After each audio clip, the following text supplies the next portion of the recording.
제가 신대원에 다닐 때 같이 살았던 동기 전도사님이 참 착한 사람이었습니다.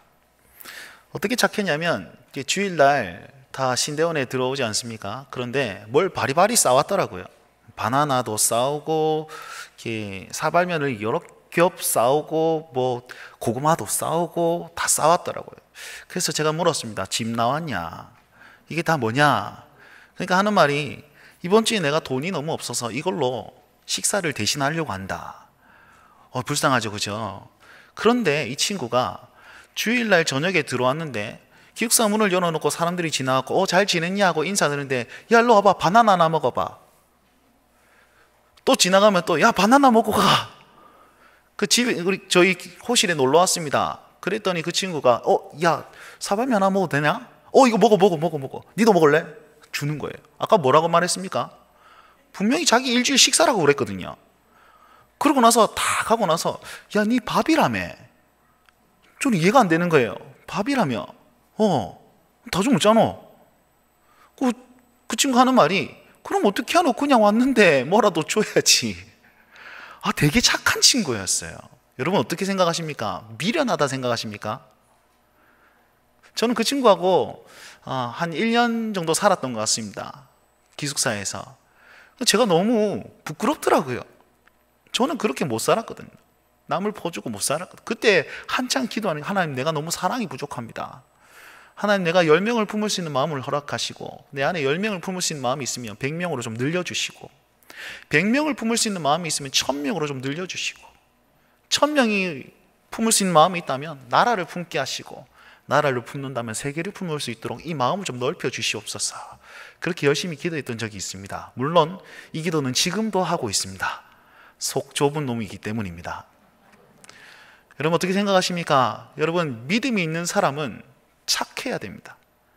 저는 제 행동에 가장 좌우명 비슷하게 여기는 말씀이 있습니다. 빛의 열매는 모든 착함과 의로움과 진실함에 있느니라. 아멘. 저는 제 삶에 모든 착함과 의로움과 진실함만 있으면 빛의 열매가 맺혀질 줄 믿고 하루하루를 살려고 노력합니다. 여러분 그렇습니다. 기독교인들은요, 신앙인들은 이 마음의 믿음 바를 행동으로 잘 드러내야 합니다. 여러분 사람을 사랑하기가 쉬운 줄 아십니까? 서로 사랑합시다, 원수를 사랑합시다, 엄청 어렵습니다. 여러분 믿음이 있어서 그리고 신앙생활 잘 하면서 우리 배우자와 사랑하셔서 결혼하셨죠? 아닙니까? 근데 그 사랑이 쉽든가요? 저하고 굉장히 소울메이트처럼 지내는 집사님 한 분 계십니다. 한 50대 초반 되시는 집사님인데 한 번 통화하면 한 40분, 남자 둘이서 한 40분, 50분 통화하는 그런 사이 집사님이 계신데 한 번은 이렇게 말씀하시더라고요. 목사님, 애들은요 세월이 지나면 지나갈수록 이쁩니다. 근데 마누라는요 세월이 지나가면 지날수록 미워집니다. 그래서 저는 지금도 계속 그 달달한 멘트를 날립니다. 지금 어디야? 너의 마음속. 계속 고백한다는 거예요. 아내에게. 굉장히 씁쓸하기도 하지만 이것이 현실인 것 같습니다. 제가 이 말씀을 왜 드리냐면 여러분 사랑하는 것조차도 애를 써야 되고 그 다음에 착하게 사는 것도 굉장히 애를 써야만 하는 것이 우리 인생이라는 겁니다. 사랑 안 했겠습니까? 근데 살다 보니 미워지는 걸 어떻게 합니까?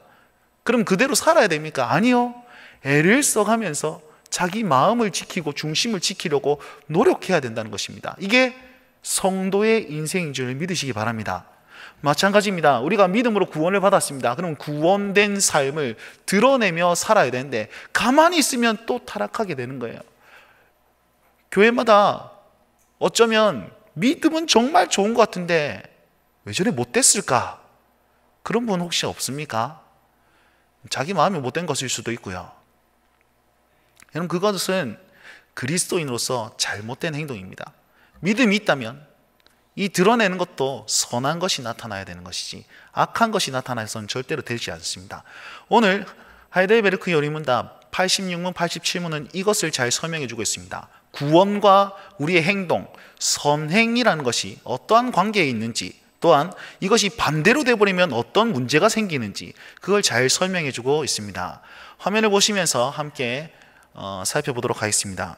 지금 우리는요, 우리의 죄와 비참함을 잘 알고 그 죄와 비참함을 해결해 주시는 분, 바로 삼위 하나님, 우리의 구속을 우리를 어떻게 구속하셨느냐, 거기에 대해서 배웠습니다. 그리고 구원받은 주의 백성들은 항상 감사하며 살아야 된다라는 측면에서 지금 우리는 감사에 관하여 배우고 있습니다. 1번 문항을 보시면 성도의 구속에 관하여, 그리고 성도의 구속에 대한 그 적용이 무엇인가, 바로 감사하는 삶이다, 그렇게 말할 수 있다는 것입니다. 이 큰 그림을 기억하시면서 86문은 뭐라고 얘기하냐면, 그러면 믿음을 가진 사람들이 어떻게 감사합니까? 선행과 믿음과의 관계는 어떻습니까? 86문은 이렇게 질문할 수 있습니다. 구원받았는데 여러분 왜 선행을 해야 합니까? 라는 질문으로 바꿔서 말할 수 있습니다.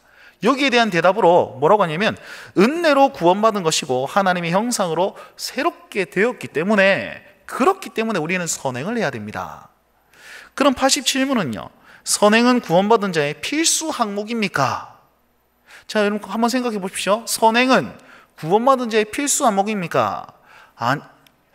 구원에는 필수적인 것이 아니나 구원받은 사람에게는 필수적입니다. 그럼 다른 거 다 까먹으셔도 이 문장만큼 꼭 기억하고 가십시오. 구원에는 필수적인 것은 아닙니다. 그러나 구원받은 사람에게는 선행은 필수적이어야만 합니다. 자, 좀 더 자세하게 한번 알아보도록 합시다. 86문의 질문 중에 가장 핵심이 이것입니다. 우리는 왜 또 선행을 해야 됩니까? 앞에 그리스도의 공로로 말미암아 오직 은혜로 죄와 비참함에서 구원을 받았는데 왜 선행을 해야 됩니까? 여러분, 이 질문은 잘못된 질문입니다. 이 질문은 잘못된 질문입니다. 이유가 뭐냐면, 선행과 구원은 다른 것이거든요. 구원과 선행은 무엇이냐면, 구원받았으니까 선행할 필요 없어, 이렇게 말하는 사람과 선행이 없으면 너는 구원받은 사람이 아니라 라고 얘기하는 사람, 둘 다 틀렸습니다. 그 어느 것도 같이 상충할 수 없는 것입니다. 그런데 질문에는 이걸 두 개를 섞어놨단 말이에요. 그래서 잘못된 질문이라는 거죠. 우문현답, 이상한 질문을 지혜롭게 대답하는 그런 문답이 86문이라 할 수 있습니다. 그러면 선행에 대한 바른 그 정의는 무엇입니까? 선행은 구원의 근거가 아닙니다. 선행은 바로 구원의 열매입니다. 기억하십시오. 선행은 바로 구원의 열매입니다. 86문 답을 보시면 이 답은요, 우리가 선을 행할 수 있습니까? 라는 질문에 대한 대답이기도 합니다. 우리는 선을 행할 수 있습니까? 아니요, 선을 행할 수 없습니다. 그래서 그리스도께서 그의 보혈로 우리를 구속하셨습니다. 믿으십니까? 아멘. 이것은 뭐냐면 그리스도께서 우리를 변화시키셨습니다. 죄의 종로를 타는 하나님, 그런 사람들, 그런 죄의 종로를 타는 그런 존재에서 하나님의 아들, 하나님의 딸로 우리를 바꾸어 주셨습니다. 그리고 그냥 내버려 두셨습니까? 아니요. 그리스도께서는 성령님으로 새롭게 하십니다. 그의 성령으로 우리를 새롭게 하여라고 되어 있죠. 이 말은 무슨 말이냐면 성령님을 통해서 우리를 자라게 하신다는 말씀입니다. 우리를 변화시키시고 자라게 하셔서 결국은 어떻게 하십니까? 그리스도를 닮아가게 만드십니다. 자, 그리스도를 닮은 자의 우리의 모습은 어떠합니까? 바로 그것이 선행으로 드러납니다 라고 얘기를 할 수 있습니다. 그러면 계속해서 알아보는데 86문에는 이어서 답을 이렇게 합니다. 선행의 목적이 무엇입니까? 자, 선행은 그럼 무엇을 위해서 해야 합니까? 앞서 말씀드린 대로 구원을 위해서는 아닙니다. 이미 그리스도께서 구원 주셨고 변화시키셨고 자라게 하셨고, 그러다 보니까 내가 선행이 나타나게 되었다. 그런 존재로 감사하며 살다 보니까 내가 선행을 해야 되겠다는 마음이 생겼다. 그렇게 설명드렸습니다. 그러면 진짜 선행의 목적은 무엇입니까? 답에 보시면 이렇게 나와 있습니다. 하나님의 모든 삶으로부터 하나님의 은덕에 감사하고, 그 다음엔 우리를 통하여 찬양받으시기 위함입니다. 하나님께 감사와 찬양을 올려드리기 위해서 우리는 무엇 해야 된다고요? 선행을 해야 됩니다. 두 번째는요, 자기의 믿음에 대한 확신입니다. 또한 우리 각 사람은 그 열매로서 자신의 믿음의 확신을 얻는다. 그렇게 말하고 있죠. 우리는 선행을 행함으로써 내가 구원받았음을 확인할 수 있습니다. 그것이 바로 오늘 읽었던 본문 말씀과 똑같습니다. 예수님께서 이래 말씀하셨습니다. 좋은 나무에서 좋은 열매가 나고 나쁜 나무에서 나쁜 열매가 난다. 그래서 결국은 그 열매로 나무를 판단한다. 그 열매로 우리를 판단하느니라. 그렇게 말씀하셨습니다. 그래서 우리가 나타나는 그 어떤 행동들을 통해서 하나님은 우리의 존재를 바라보신다.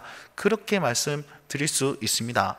히브리서 말씀에도요, 4장 23절, 하나님의 말씀은 운동성 있고 살아있고 활력 있고 운동성이 있어서 우리의 영과 혼과 관절과 골수와 다 찔러 쪼개고 우리를 난도질해가지고 딱 하는데 제일 마지막에 딱 중심이 나타나는 거예요. 그 마음을 보고 하나님께서는 판단하시느니라. 이렇게 나와 있습니다. 우리의 믿음을 뭐로 증명한다고요? 나타나는 것으로 증명하고 그것을 통해서 우리의 중심을 확인하신다. 그 기준은 하나님의 말씀이다. 히브리서 말씀에도 그렇게 말씀하고 있습니다. 마지막 세 번째로, 다른 사람을 그리스도께 인도하기 위해서 우리는 선행을 해야 합니다. 경건한 삶으로서 다른 사람을 그리스도께로 인도하기 위함입니다 라고 답변하고 있지 않습니까? 이걸 자세히 보시면 첫 번째로는 하나님께 대한 목적이 여기에 포함됩니다. 하나님께 영광이고, 또한 우리에게는요, 자기에 대한 목적은 나에게는 신앙의 확고함을 가질 수 있고, 그렇게 살 때에 나로 말미암아서 이웃에 대해서 하나님의 영광과 복음이 흘러갈 수 있는 그런 일들이 선행으로 나타난다라는 겁니다. 자, 이것은요, 위에서부터 밑으로 쭉 내려와야 됩니다. 이웃을 위해서 내가 선행해야지, 이러면 잘못되는 거예요. 더 쉽게 얘기하면 나는 천국 가기 위해서 착한 일을 해야지, 이것과 똑같잖아요. 아니고요, 하나님께 영광을 돌리기 위해서 선행을 할 때에 이 모든 일들이 밑으로 쭉 나타나게 된다는 겁니다. 이것을 한마디로 한 단어로 뭐라고 하냐면 구원의 열매다라고 합니다. 자, 한번 확인해 보겠습니다. 여러분, 주 예수 그리스도를 구주로 영접하고 구원받으셨음을 믿으십니까? 그렇다면 이 세 가지를 꼭 우리 삶에 드러내며 사시길 주의 이름으로 간절히 축원드립니다. 하나님께 영광, 우리의 믿음의 확고함, 그 다음에 이웃에 대한 복음화, 이 세 가지가 선행으로 말미암아서 나타나게 될 것입니다. 자, 87문은 뭐라고 질문하냐면 이렇게 질문하고 있습니다. 감사치도 않고 회개하지도 않는 삶을 계속 살면서 하나님께로 돌이키지 않는 사람도 구원을 얻을 수 있습니까? 답은요, 결코 구원을 받을 수 없습니다. 이렇게 얘기합니다. 자, 이 말은요, 오해하시면 안 됩니다. 감사와 회개를 하지 않는 사람은 절대로 구원받을 수 없다라는 게 아닙니다. 무슨 말이냐면, 당신 회개하셨습니까? 당신 감사하고 계십니까? 아니, 회개가 안 하는 사람은 어떻게 구원을 받을 수 있어? 감사도 못하면서 어떻게 구원을 받을 수 있어? 그러면서 구원의 조건으로 이것을 말하는 것 아니라는 겁니다. 여기서 이 질문은 무엇이냐면 열매로서 얘기를 하는 겁니다. 무슨 뉘앙스냐면 이런 것입니다. 당신이 진짜 예수 그리스도를 구주로 영접하고 하나님의 사람으로 열심히 주일 성수하며 살고 있지 않습니까? 근데 감사가 있습니까? 근데 구원받았는데 계속 회개하며 사시고 계십니까? 아이고, 막 맨날 입에 막 불평 달고 다니고 죄를 씌웠는데도 회개하지 않고 모르는 척하고 살아가면 그건 구원받은 사람이 아니다라는 겁니다. 이 말씀이 이해가 되십니까? 회개와 감사가 조건으로 당신 이거 없으니까 구원 못 받았어가 아니고 구원받은 사람이 이게 안 나타나면 문제입니다 라고 얘기하는 겁니다. 자, 86문의 선행은 무엇이라고 말씀하고 있었습니까? 믿음의 증거요, 그리고 구원의 열매라고 얘기했습니다. 이것은 그리스도와 연합될 때에, 그리스도께서 우리를 구속하시고 성령님으로 통해서 자라게 하실 때에 선행의 열매가 나타난다라고 배웠지 않습니까? 그런데 그런 사람이 나타나는 것이 음란함이며 우상숭배며 간음하고 술 취함이고 도둑질하고 욕하고 강도짓하는 그런 모습들이 나타난다. 그러면 이것은 불신앙의 증거여 육체의 열매일 수밖에 없다는 겁니다. 좋은 나무에서 좋은 열매가 맺히고 악한 선한 나무에서 나쁜 나무에서 나쁜 열매가 맺히는데 이것이 드러난다면 이 존재는 어떤 존재라는 겁니까? 영원히 정죄 받을 자, 하나님의 나라를 유업으로 받지 못할 자다라고 교리문답은 가르치고 있습니다. 이걸 좀 더 세게 말해볼까요? 저는 술을 끊지 못하겠는데요. 저는 담배를 끊지는 못하겠는데요. 저는 거짓말을 습관처럼 하고 있는데요. 저는요, 뭐만 하면 욱해갖고 화내고 막 주먹이 먼저 나가는데요. 자기의 신앙을 돌아보시기 바랍니다. 내 삶에 습관적으로 그것이 나타난다면 내가 생각이 짧은 게 아니고 믿음이 없는 겁니다. 과연 내가 예수님을 진짜로 믿고 있는지, 예수님을 두려워 떨면서 그를 주님으로 섬기며 살아가고 있는지 그걸 돌아보셔야 됩니다. 87문은 거기에 대해서 강하게 말하고 있습니다. 남을 미워하는 마음이 너무너무 심각하게 계속 자라고 계십니까? 회개하셔야만 합니다. 하나님 앞에 다시 한번 내가 하나님의 사람입니다, 나로 말미암아서 육체의 열매가 아니라 구원의 열매, 하나님 그 신앙인의 열매로 맺혀질 수 있도록 도와주십시오. 하나님께 매달리고 다시 한번 여러분 구원의 감격을 회복하실 수 있길 바랍니다. 자, 그러면 이렇게 세게 얘기하면 이럴 거 아닙니까? 아이고, 나는 안 되는데, 계속 나는 죄를 짓고 살아가는데, 와, 혹시 나 구원 못 받은 거 아닌가?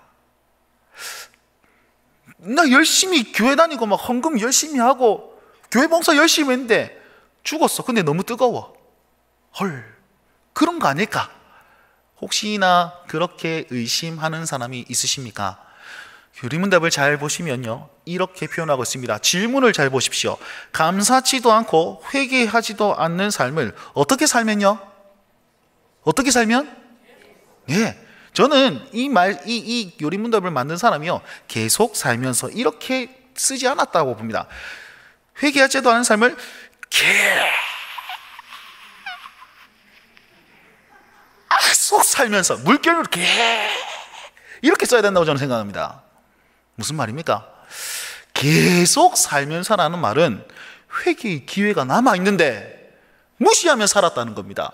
돌이킬 기회가 여전히 있는데 하나님을 바라보지 않고 살았다는 것이고, 그냥 죄가 있는데 없는 척하며 살았다는 것이고, 하나님 앞에 정직하게 살지 못했다는 것을 증명하고 있습니다. 그래서 지금 우리가 코로 숨 쉬고 있습니까? 그렇다면 우리에게 아직 회개의 기회가 남아있다, 그렇게 여기십시오.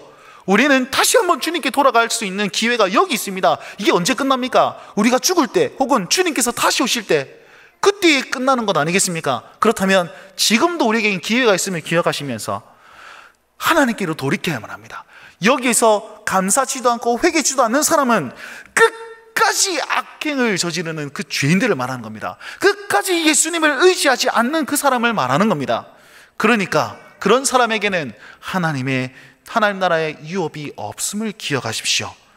이 말은요, 그리스도와 연합된 신자라면 감사와 회개는 필수적이다라는 사실을 강하게 말하고 있는 겁니다.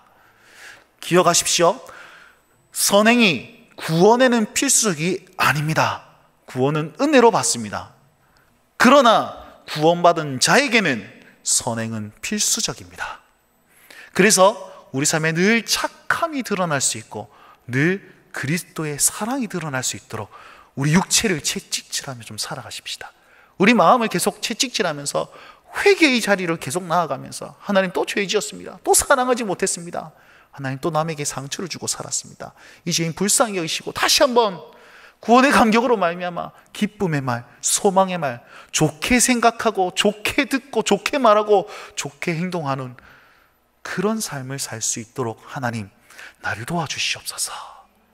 그 기회가 지금 있음을 기억하시면서 우리 구원의 감격을 선행으로 드러내셔서 하나님께는 영광, 우리에게는 구원의 확신, 저 세상에게는 복음의 확장으로 나아갈 수 있는 우리 온 성도님들이 되실 수 있게 주의 이름으로 축원드립니다. 아멘. 기도합시다.